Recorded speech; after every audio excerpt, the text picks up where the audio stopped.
Effective comprehensive vaccination program is in the end an essential part of the fight to overcome the coronavirus pandemic. Since we started negotiating with vaccine manufacturers around September of 2020, we have made significant progress and have overcome many challenges in securing sufficient vaccines to achieve what is known as population immunity. In January, South Africa signed a contract with the Serum Institute to deliver 1.5 million AstraZeneca doses to vaccinate health workers. The first batch of the vaccines was received in February of this year. Unfortunately, the discovery that AstraZeneca was not effective against the dominant new variant of the virus meant that an alternative had to be sought. And this decision was based on thoroughgoing discussions with our experts.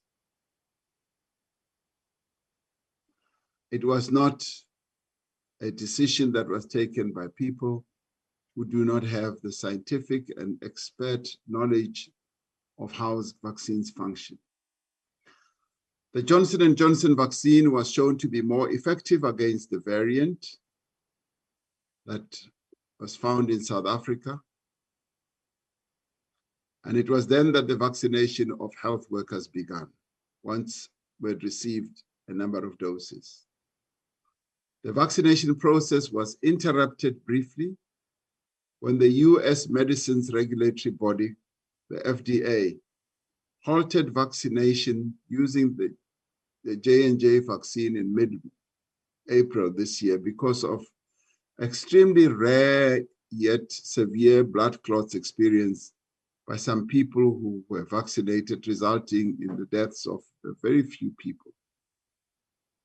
South Africa's Health Products Regulatory Authority, SAHPRA, asked the Department of Health to halt the vaccination until the review of the available data was completed. This matter has since been resolved and the vaccination of health workers has now resumed.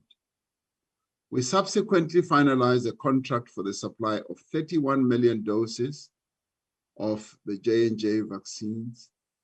At the same time, you might well know that we also finalized as a continent now through the Africa Vaccination Acquisition Task Team that we set up, finalized an agreement for 220 million doses for the rest of the continent. However, we have learned in the past week that the delivery of this batch of vaccines will be delayed as a result of an FDA directive to Johnson & Johnson following the inspection of one of their facilities that raised concern at that facility who are partners of J&J. Following finalization of the contract with Johnson & Johnson, we've also finalized a contract with Pfizer for the supply of 20 million vaccine doses with an additional allocation from COVAX of nearly 1.4 million doses.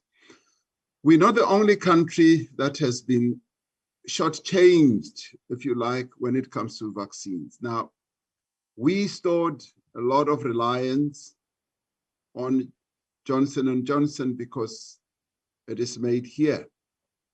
And the mishaps that we have suffered have been completely out of our hands.